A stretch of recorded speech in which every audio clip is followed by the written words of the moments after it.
start the recording now. I hope it's recording. Do you see, Mina, if it's? Yes. Yes, it's recording. Okay, great. So welcome everybody to this MiB event, Conscious Parenting for Teenagers. Just before we start, and I let Mina Kostova facilitate this event today, I will just share a couple of words about MiB for the ones who don't know MiB yet. So MiB is a network of career-oriented mothers for whom reconciling work and family is a natural part of everyday life. And my name is Henrika Tonder, the core activity here, I'm an active in MiB, and the core activity in MiB is about networking. So we offer peer support and organize events, both face-to-face and online.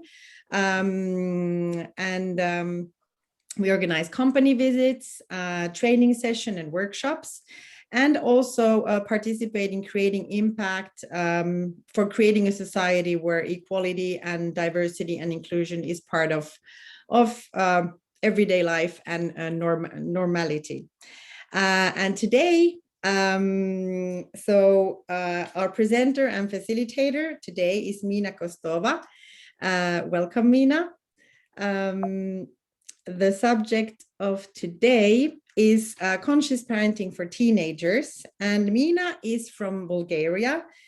She's a single mom of 2 boys, aged 17 and 19. She's passionate about communication, understanding, and coaching. And I really like how Mina put this when we were talking about this event, because she said, well, it's maybe a good idea that I do this event and this theme now, because how did you put it? My license is almost expiring as a mother for conscious, for teenagers, as your boys are already 17 and 19. Yeah, I said that my parenting is going to expire in July when my younger son is turning 18. I'll be mom all my life, but not really a parent who is guiding, leading, and preaching. So I'm really looking for the fun part. Yeah, and that was it. I really like the subtle nuance between you're going to be a mom for all of your life, but your parenting license was going to be expiring soon. So I liked how you put that. And also, I really think I'm really happy that we have Mina here today sharing about her insights and her vision and her experience, because I think her story is very inspiring, having consciously chosen Finland as the place where she wanted to raise her 2 boys. And then having the courage to come here and having the courage to change her career and enter a new path in her life, and then bringing up these 2 young men here in Finland as a single mother. So there are so many aspects of your story, Mina, that I find really inspiring and really empowering to share. So I'm happy for you to share your experience and your insights. And I know you're a very conversational and genuinely curious person about others. So this will be also a very interactive moment that we have together, and feel free to use the chat box and ask questions. They are very welcome, and I hope we will have I'm sure we will have a lovely moment together. So I'll stop sharing the screen from my side now, and I will let you share yours. Thank you. So here I am. Do you see my screen now? Yes. Yes, lovely. Welcome to all our guests. I feel really privileged and honored to be today with you, and a deep respect to you of being open and courageous to join this kind of conversation, because from my personal experience, I know that talking about parenthood, it's not an easy thing. First, because we all do all our best to be the best parents that we might be. And second, because every one of us is different. And not only this, but every kid is different. So there is no unique concept or placebo that will work for every one of us. That's why I'm here today, not to preach what parenting should be and how we need to tackle this issue, but just to share my experience that I went through last 10 years. This webinar, it's based on questions. So I really encourage you to join me to, if you feel comfortable, turn your cameras on, ask questions, use the links to Menti to kind of share your opinion, your insights, because we are learning constantly from each other. Why I'm here and why I dare to talk about conscious parenting, it's because I clearly remember 10 years ago or a bit long time ago, a day when we had a terrible conflict at home. I was already divorced and a single mom. And I cried, I really don't understand you, talking to my boys. And then my 6 or 7 years old little boy looked at me with the huge blue eyes and he said, Mom, we don't understand you either. And this was, wow, it really was an awakening call, because I realized that, okay, I'm here alone with these two and there is no one to back up me. So I need to figure out how to make it work. And if it's possible, to keep all of us cognitively intact, you know, our sanity, mine especially. And I started educating myself. The psychologist who helped me to guide the boys through the divorce was very helpful and supportive. He gave me lots of literature. She was always there for me to ask to give me some answers to my questions. But you know, parenting, it's a process, and we are evolving together with our kids. So it's never ending. And if there is something that I want to be a takeaway for you today, it's a bit of a raise awareness about our beliefs about parenting and what is kind of our philosophy about parenting, on what we are basing our parenting. And the other thing is how we are communicating with our kids, because communication is on the bottom of everything. Which is the approach that we are choosing every day to communicate to our growing adults. It's very, very important in my understanding. So with this being said, let's begin. And now I invite you to go to Menti and insert this code 2467 4255 and write 3 words. What is parenting for you? Please do write it. I feel comfortable with silence, so I'll make sure that I'll give space for all of you. And let's see, is there a common ground for us, what we understand about parenting? And if ever there is someone who, so yes, Menti and the code, you can go and enter your answers there. And if someone wants to write them in the chat, because they wouldn't for some reason be able to go to Menti, that's fine as well. And we will pick them up here in the conversation too. Oh, sorry.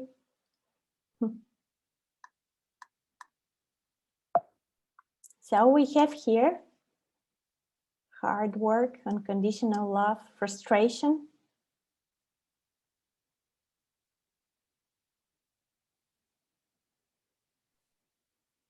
Is there any words coming to you,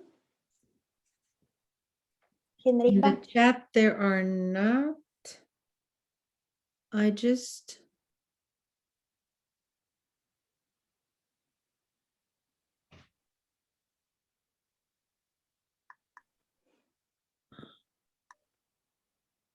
Yeah, maybe you need to refresh it. Yeah.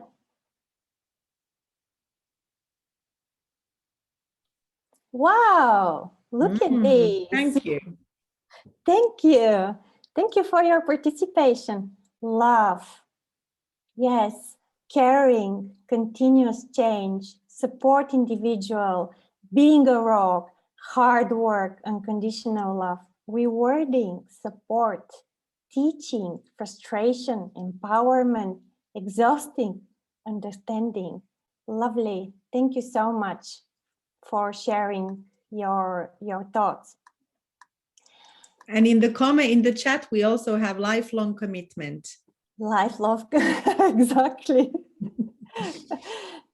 Oh wow, where is my presentation? Sorry.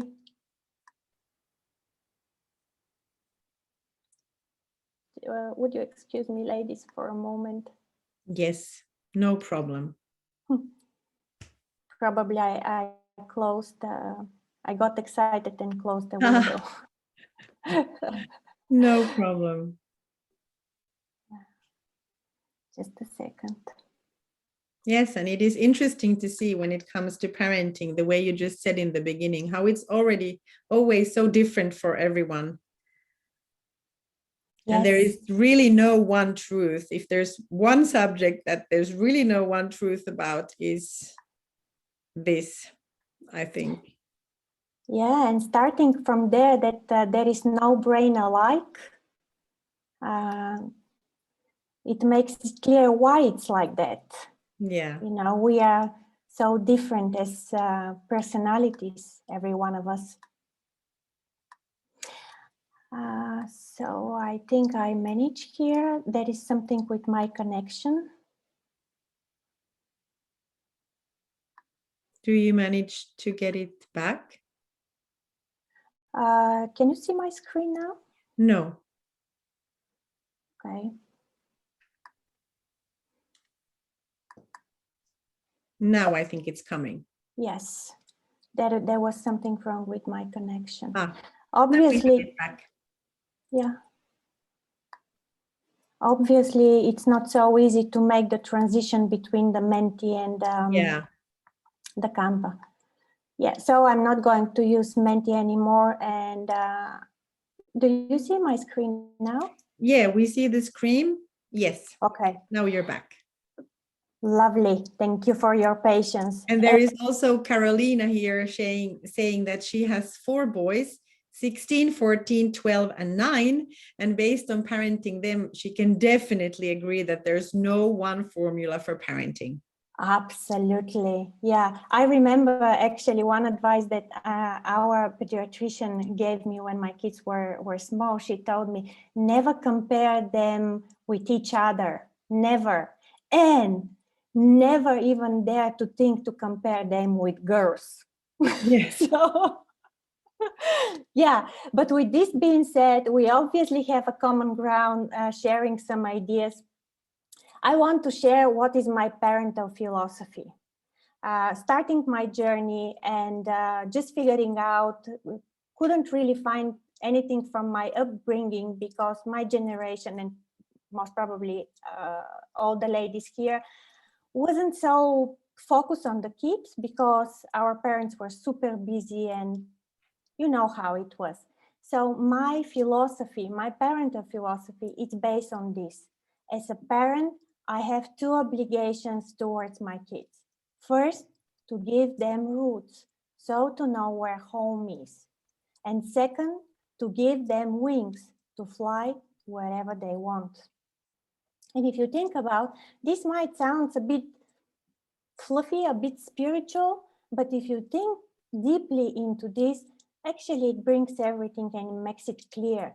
Giving the kids roots means to feel them safe, to feel them supported, to help them build their self-confidence, and to encourage them that everything is possible if they do the work and if they are inspired and motivated. And wings to fly wherever they want means, in my understanding, to equip them with the tools that they can use when they one day want to live. And here, I'm so grateful to Finland for the opportunity to be our step home, helping me to build this independence and responsibility in the, within my kids. Because you never know what will they need in their life, but there are some basic things like self-care, like, as I already said, independence, responsibility, tolerance, respecting other, integrity. These are tools that we all can equip our kids. So now I invite you, probably not using Menti, but let's share. Open your mic or whatever you feel like comfortable. Share with us what is your philosophy or what are your beliefs about parenting. Henrika, would you start, please? Yes, I can. And also in the meantime, feel free to write them in the chat and we can bring them also up or open the mic. I really like the fact how you bring that up in terms of even thinking about the philosophy, so that you consciously take a moment and reflect about that, because not everybody does that either, to actually think about what's my philosophy, where do I want to come from. So now that you ask me, mine has been really this, I don't know where it came from, but it was very intuitive and a strong awareness for me that I wanted to, and I saw myself interacting that way with my kids. I wanted to have the double layer. I wanted to be, I always told them that we are friends and I'm your mother. So that for me actually meant that I demand of myself the respect, like both ways, so that we both respect each other as if we were best friends, and we have a respectful communication, and we are all allowed to give feedback, constructive. Sometimes it's critical, but in a loving way, but constructive feedback. But it goes both ways. So whatever I ask my kids, they, as my friends, are in the position where I honor them as beings, so that they can call me up on stuff, yet also reminding them that I'm also their mother, and that in the name of my job as their mother, then I do have these certain responsibilities that I need to call them up on, and I need to make sure that the context and the age appropriateness is what, so it's aligned with then the rules or the security or my values, and then I take a stand for that as a mother, which they may not like, but I always wanted to do it this both ways. Yeah, lovely. It's really lovely. Is there anyone who wants to share? Carolina, 4 boys, or anyone else? Yeah, I can share. I'm also turning my video on, just needing social contact, so I would love to see more videos here as well. Thank you. So I was actually writing down a few things. So one thing is definitely that I want to support my boys to grow as individuals and make their own decisions later on in life. A bit like Mina, you said about giving them wings to fly wherever they want. So that's definitely also one thing that I have. And then the other thing is really the unconditional love. And I do remember it was in the christening of one of the boys that the priest said that always remember that the time when your kid needs your love the most are the times when they deserve it the less or the least. Yes. So basically the times when the small ones are throwing a tantrum, or when my teenage boys are giving me the finger or cursing or swearing, that's the moment when they need the love the most. And it's not always easy, but I think that's something that I've tried to remember. And then finally, I've just tried to be a good enough mum, because if you try to be perfect, then that's not going to work. Definitely not. So I do my best, and sometimes it's good, and sometimes it pretty much sucks. But if during the weekend I can slouch on the couch and watch some Marvel movies with them, and we can all laugh, then that's a great thing already. Amazing. Thank you for sharing. Is there anyone else who wants to share their thoughts?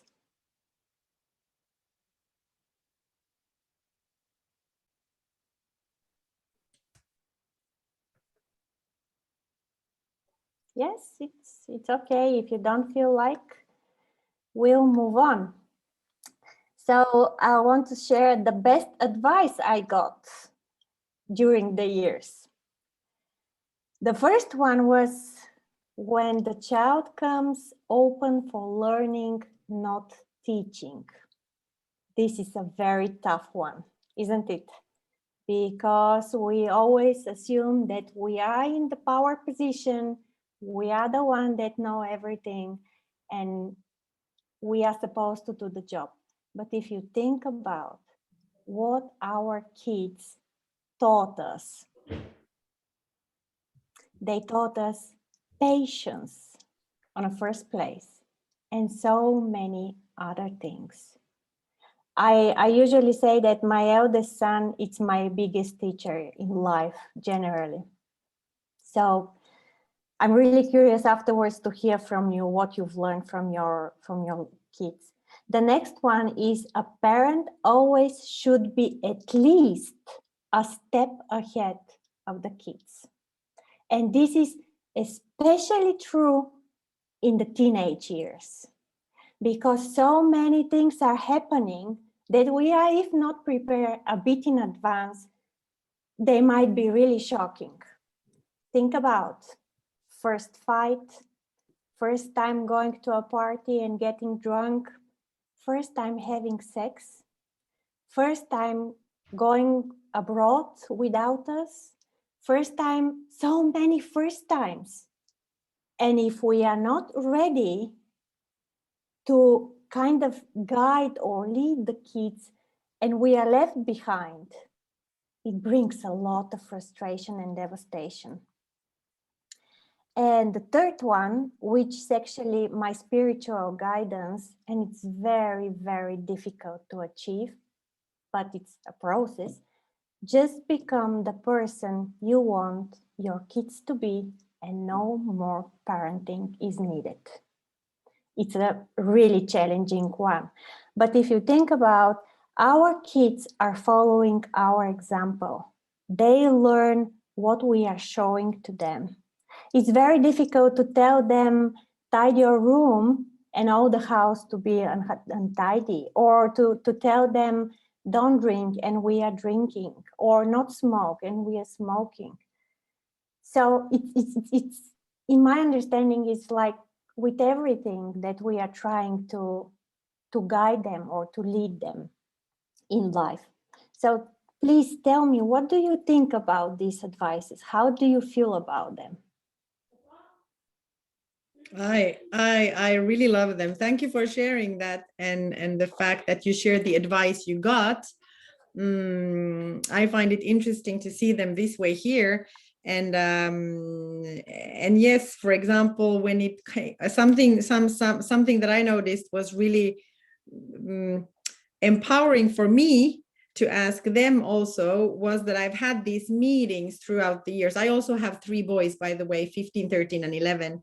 So I've had these meetings throughout the years, and I always ask them, so in order for mom to improve herself, what can I do? What can I change? And we have these circles, and whenever they were small, they got to tell me like the meetings and feedback meetings, and I wrote them down so that I wanted to really show them that I took note of it.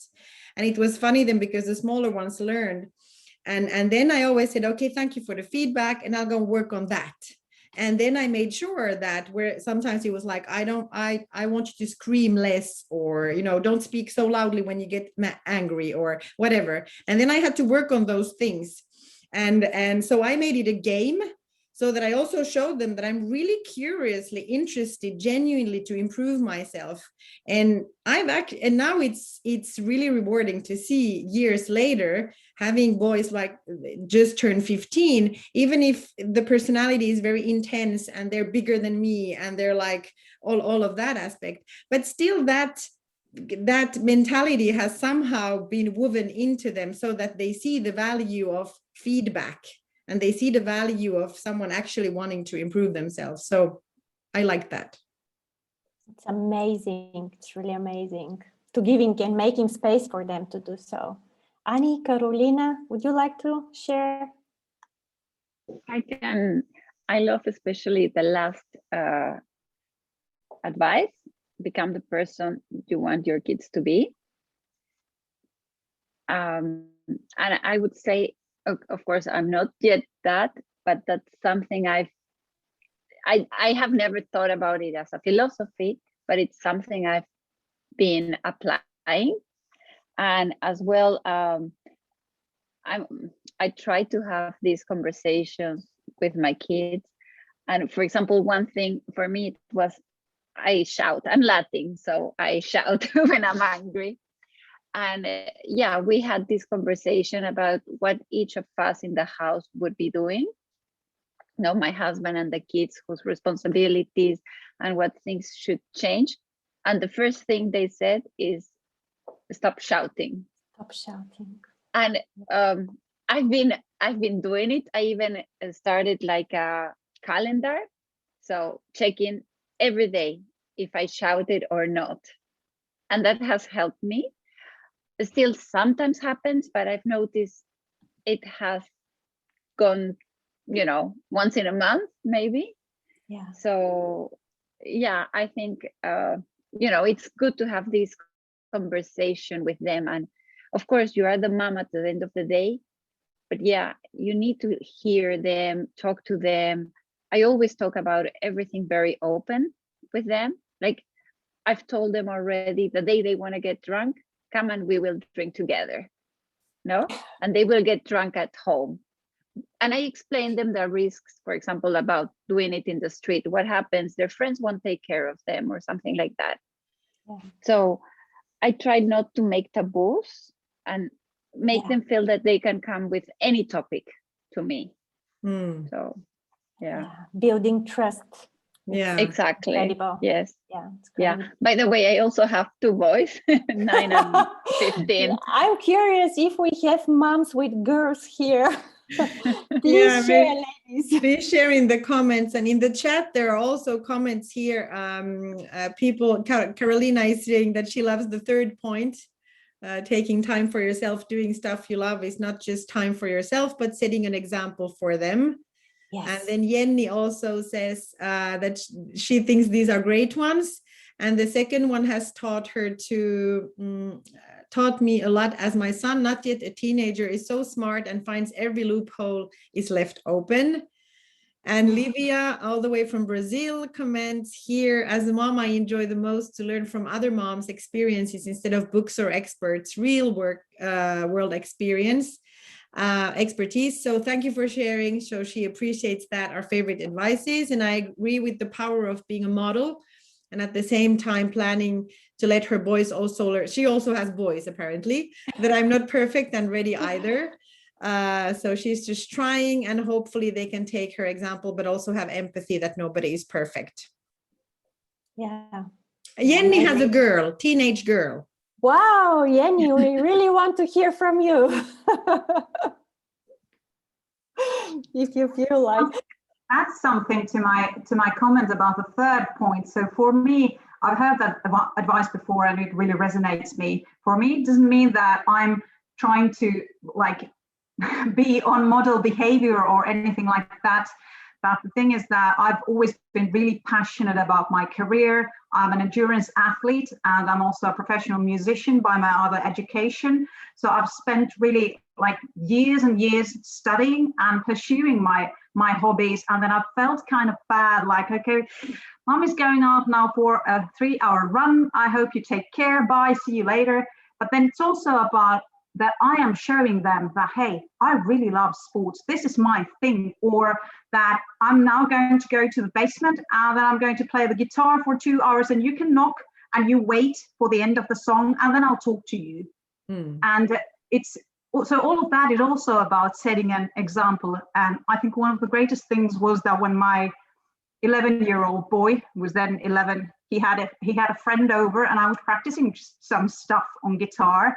And then I noticed that the boys opened the door at some point, and then my son was saying to his friend, like, hey, that's my mom singing. Can you hear her?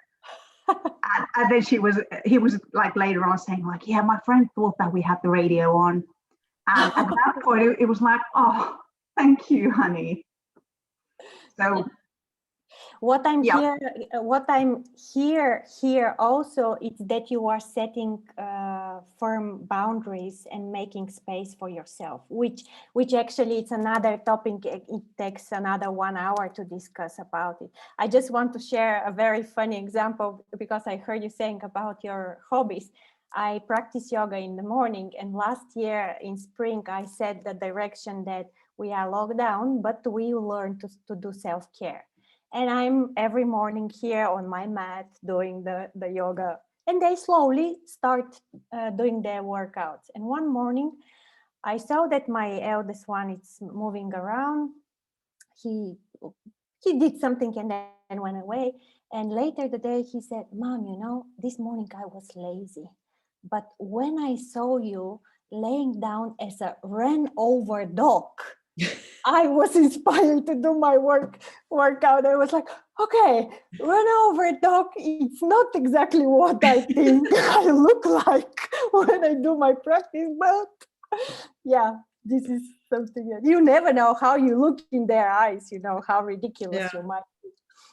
And also, if I can add something, thanks, Carolina, for that, because also it really isn't also about, even for me, like to try to be the perfect one and behaving well, but I also see it as a free self-development thing, because as we're paying for them anyway, if I ask them to give me feedback, then I get to grow and I get to see my growth points and I get to challenge myself in the things that I'm not yet doing, so that I'm at least getting closer to being aligned with what I ask them or what I put out.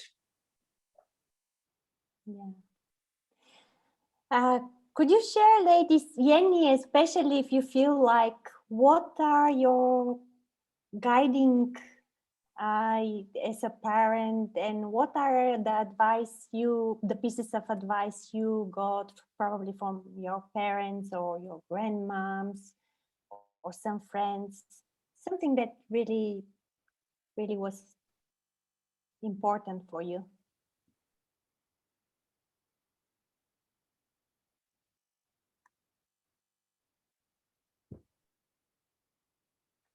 And also maybe you have some insights that you want to share about these multicultural aspects as well of getting feedback, or what kind of advice you've gotten, whether you raised the child in the same culture where you were raised or you raise your children in other cultures. That would also be an interesting thing. So please feel free to share.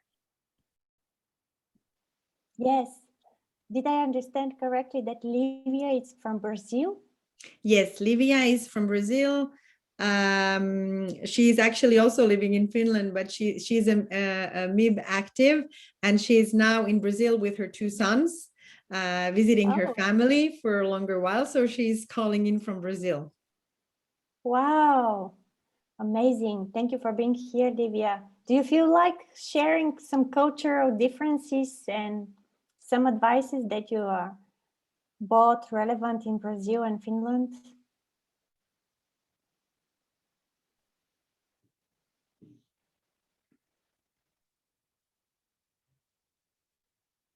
No, maybe no. Anyone else? I can share a little bit. Yeah, yes. Oh, Livia is here. Yeah, it's just that there's a lot of noise here, so my mic is on mute. But I was writing in the chat that I was about to write that from my culture, I think that what I bring for my parenting style is more from the example of my mom, and it's about some level of spirituality, adding that to your life, because I feel like in Finland that's not kind of a staple in parenting, or at least from my circles I don't see that.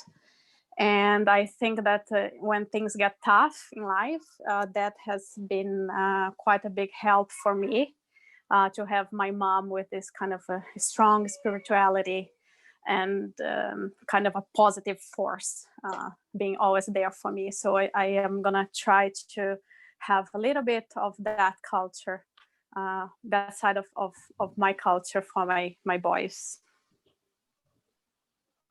Amazing. Thank you for sharing. Yeah, it's always nice to have something bigger than than us to guide and to kind of support us, especially in the challenging moments. Annie, would you like to share? You were about to talk earlier. Yes. Okay. I'm from Peru, so again a bit Latin, and what I would say, at least with me and my husband, I don't see that we have very different culture. His family is not what I would say typical Finn, no. So we didn't have any difference. He's very close to his parents, which for me is important because for me family is important. The difference is he comes from, his parents are only kids and he is only kid. And I have brothers. My parents have a lot of brothers and sisters. So I come from very big family. So at least for me, for example, what important was to have at least a second kid, because having, for my oldest one to have a brother was the most important thing. And I'm teaching them that family, how important family is, that brothers are there, you know, any moment in life, the importance of the grandparents. Yeah. I think that's, you know, this unity that brings. And I think they have, they really enjoy that. So, and of course, when you have a big family, you have a lot of models to learn. And you also learn to understand that people are different. Not everybody's perfect, but still we all love each other.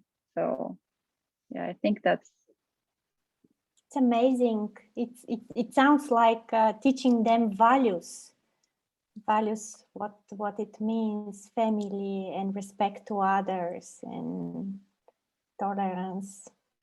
yes, a lot of tolerance. Yeah, with the big families. Yeah, but you know, you get to enjoy the good sides of it. Yeah, of course. And these values that we are kind of teaching them, sooner or later becoming the ethical compass of our kids, isn't it? It's their guiding star, at least till the moment they decided to evolve, to pick something else or whatever. Is there anything, anyone else who wants to share? Jenny has also shared here in the comments that she thinks her guiding star is having an open communication with kids and being a rock for them. Yes, this is amazing. And actually, this is a really good stepping stone to our next slide, the communication model. There still is, there's still something here in the chat. Actually, it's Christine is sharing with us here that her husband is Finnish. She's from Indonesia and they met in Japan, and her daughter was born in Taiwan, and she has so far lived in Taiwan, China, and now Finland, and they moved to Finland last year, and she thinks her daughter is quite international. She likes salmon sushi more than potatoes and macaroni laatikko. And so far, when she hears that her good friend in Taiwan needs to see school counselor, she's okay. Daughter likes drawing and she has been doing it well. Actively help her making friends. She always come to her when she finished drawing, showing her drawings and explained about the animation character she drew, even to the point she became bored to listen to it. Yes, so she's sharing this international background and how also it teaches patience and presence and being there in different life situations. So thank you for sharing, Christine. Wow, this is amazing. She's really international, isn't she? Yes. It's amazing. Thank you for sharing, Christine. And yeah, as I said, next stop in our journey for today's conversation in the communication model. So what do you think about these basic principles? The best way to communicate with our growing kids is to develop an openness to new things, a sense of humor, an awareness of ourselves, and a freedom to be honest. What are your thoughts about that?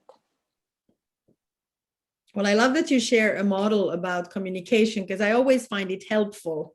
For example, me personally, the communication model that spoke to me was the non-violent communication model, which also taught a lot about, and it was very useful for me. It was actually a life-changing thing when I started to apply that very like systematically on how I spoke, and paid attention to that, of getting out of the blame and getting out of the accusations and getting out of all of that conflict creating power struggle over this and that. So that was the model of communication that really was dear to me, and that I've tried to integrate through conversations, ongoing conversations with my kids. The sense of humor that you put here is interesting, especially in a multicultural family, because humor really isn't the same from one culture to the other, like the big culture, and then there's still the subcultures. But that's maybe the thing that we as a multicultural family have struggled with somehow. Sometimes it also brings this extra spice, because you have so different ways of looking at things, and no brains really are alike in general. But then when you get the cultural adding there, it can be really funny. But also sometimes it's a little challenging as two parents from different cultures, because both of us naturally want to communicate with the humor we have. And then sometimes we might have different points of view of, well, that's not even actually okay as a humor at this age, where in the other culture, it was totally normal. Yeah. So it's been both a gift and a challenge, the humor part there. Yeah, it's what really keeps my sanity. And Ani also, I love with a sense of humor. I love as my kids grow up. They are well, we are a Finnish family, but my kids they're watching a lot of YouTube videos. They are unfortunately on TikTok, so I think they are a part of this global teenage community. And then I always get to hear the latest memes and the latest jokes in English from them. And I just love that.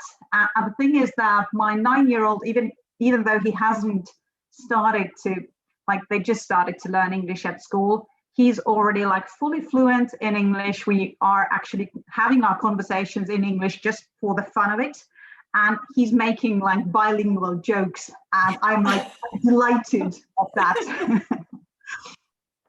For example, when we were talking about what to get as a present for our 16-year-old for his confirmation. And I said, well, I'd like to have something concrete, in Finnish, konkreettinen.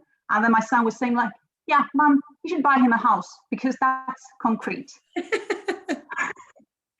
it doesn't make sense in Finnish, but it does make sense in English. Yeah.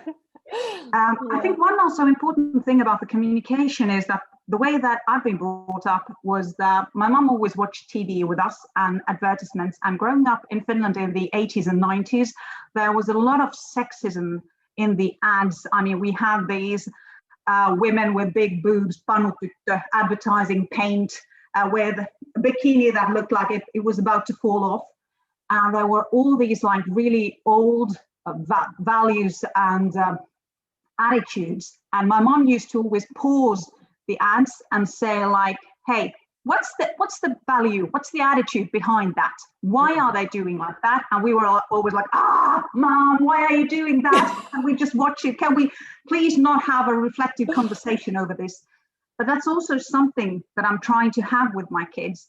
And I'm trying to teach them that sort of the new kind of values are the new kind of society where you can't assume if a person is a he or a she, or if they want to have a girlfriend or a boyfriend later on. And I can already hear that back from my boys. They come back to me saying you can't assume that is a girl. That person needs to tell that themselves. And that is something that I really appreciate. Yeah. So we try to get sort of behind the values and the attitudes, and as we are watching action movies, we are trying to talk about the things that are behind them, and what are the values that they are showing. And sometimes it goes well, sometimes it doesn't, but at least sometimes I try to have these reflective conversations and pause the movies for the annoyance of my boys. Yeah, but actually this is openness for new things, and just be able to be there for them and sharing this stuff with them. It's really amazing, because this is how we are finding common ground to communicate. Do we have anything in the chat? Sharing from the other ladies? Jenny says she agrees with those. Can't think of anything else to add to the model.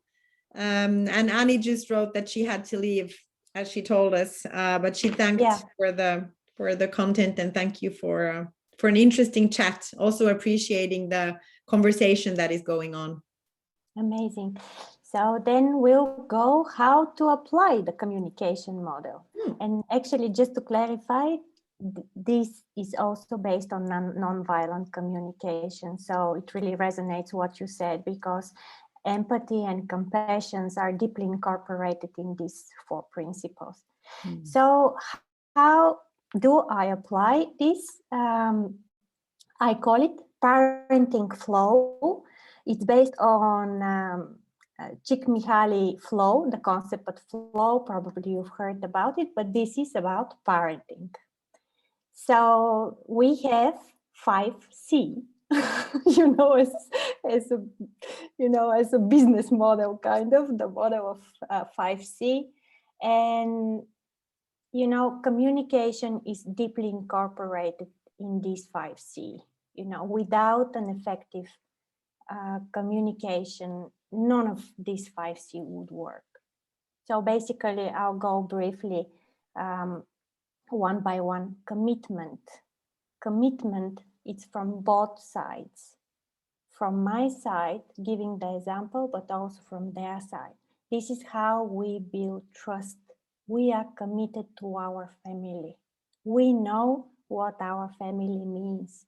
And I'm really grateful that some of you shared about the values of family and teaching values to your kids. Because knowing what family is and being committed to it, it's the foundation for everything, if you think about. It's the stability, the certainty, the security. All good stuff are starting from there. To know what our family is, to know that we can rely to each other, to know that I'm here always for them, that I'm this lighthouse for them. And I also know that they're there for me in their special ways, but they are there and we are our family. This is how we are building our trust.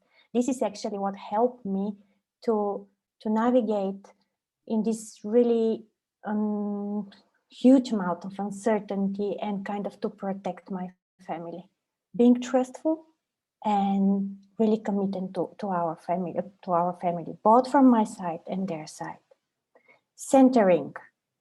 I'm interested in what they are doing now, what they are interested in now. I'm not going to lie, ladies. I was a helicoptering mom. I was very ambitious 10 years ago. I was an executive at that time. My second job was a driver because every day they were going to a different extra activities.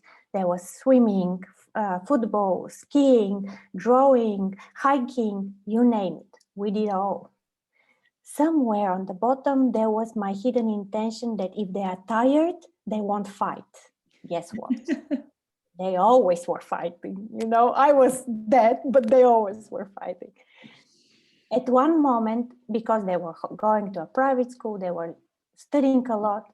And one moment, I just saw that this is too much. No, these are my ambitions. These are not their ambitions. Actually, there is nothing to do with them. And we had a very, I remember that my son, my eldest one was 3rd grade and the other one was 2nd grade. And I remember clearly day when we had a conversation about school. And I look at them and I thought, okay, they don't deserve this. They deserve to be kids, you know? This is the best age to be kid, to play around, to goof around with friends and just explore the world. Why you need to spend the weekend writing homework? It's crazy. So I totally changed my approach. And I said, I'm going to focus only what is interesting you and creating a space for you to explore what is important. Don't ask me how I dealt 2 years ago when I went to watch my eldest one playing American football. It's kind of a cruel sport. Anyway, his choice, clarity. I really like what Carolina said about the boundaries. Boundaries and rules. We know what to expect from each other. We have rules at home. They are doing all home chores. They do their laundry, they're ironing, they are cleaning together with me on Sunday. We raised the bar. Last autumn, they started do the groceries and cooking, you know, but these are the rules. We set that rule the moment we came here. You are going to do this and that, and we agree on that. My responsibility is different, and I'm going to do it, and I'm there for you. I'm going to share a secret tip that in the beginning I was paying for the chores. I was kind of, you know, with my background in management, I was like, okay, these are all the chores. You can pick what to do, and I'm going to give you the pocket money. Worked. Now there is no need to give the pocket money. They're aware what they should do, and they're doing it. And I really can rely on them. Even when I'm not here, when I'm away, I know that they're going to keep the rules, and our home will be here when I arrive. Next one, choice.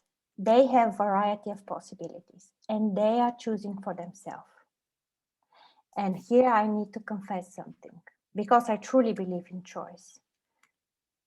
Last year, in summer, my youngest one was changing schools, going to high school. He was accepted in LUCU. And as you know, LUCU here, it's a big deal. I was so proud of him, and I was so enthusiastic that this is it, you know, he made it. It's really great. 3 days, we had one crisis at home. And he said, this is not for me. I cannot deal with that. And I said, okay, figure it out. It's your choice. It's your school. Next day, he figured it out. But I found out what he did post factum. He changed schools from LUCU. He transferred to TREDU. All on his own, without my permission. Can you imagine how pissed I was? Probably you can. But the only thing that I managed to say was, okay, congratulations. You obviously figured it out for yourself. And if the system gives you this opportunity to do it on yourself, who am I to argue? It was very uncomfortable, but still his choice. Now he suffers consequences, but who am I to say something, you know? And he found out, this is his learning, that when he wanted a shortcut to make it easy on a long term, doesn't work. How awesome is to learn this at 17, that there is no shortcut, no matter how much you want to be easy. And the last one, challenge. We are raising the bar continually. As I told you, since the beginning, we came here, we set the rules, and gradually we were raising the bar, getting to last autumn, giving them a budget, real money. They're doing the groceries. I'm not going to tell you what they are eating sometimes, but they do. They are buying it for themselves. They are cooking it because this is going to be their life. They need to learn how to do it. Of course, sometimes I cook for them. Don't judge me that I'm not a good mom. But the idea is that our kids to grow need to be challenged, but in a healthy way, giving them kind of expanding the responsibility in a healthy, supportive way, not just pour it out and deal with it, jumping into the deepest. Gradually, slowly, they learn. There is no other way to do it. So I know that we are a bit short with time. We have 3 more minutes, and that's why I'm a bit in a hurry. Basically, this was the communication model, my principles, how I base my communication, and the parenting flow, how I'm implementing this model. It's not perfect. It's not ideal. I'm failing constantly, but it works for now. And I'm really looking forward to hear from you. What are your thoughts about that? Please share. We have 3 minutes. Let's share what is our insight about it. There is Livia in the chat who is saying, thank you for saying that out loud. Parents may easily end up transforming kids' life into a projection of our own ambitions, and that only makes everyone's life miserable. For what? There's a huge society pressure on us too, things that are not really us. Always good to remember, everyone should have the freedom. You do you. So she appreciates that. Yes, absolutely. Thank you, Livia. I actually have a question for you, Mina. Yes. I really loved your ideas. I was taking notes here. You've got a very structured, very sort of common sense combined with web science. And I just reminded myself that I definitely need to read that nonviolent communication book that you both were referring to. I was wondering, has it always been clear for you what kind of parenting do you want to do? Do you have you had your struggles? Because personally, from my point of view, I feel that sometimes I'm just like drowning somewhere and just trying to survive from one day to another, let alone not having any possibilities of thinking of any structures. I mean, there are good days, but there are also quite chaotic days. So how has it been for you? No, I didn't. I built it through the years. Since very early age, I became a mom at 24.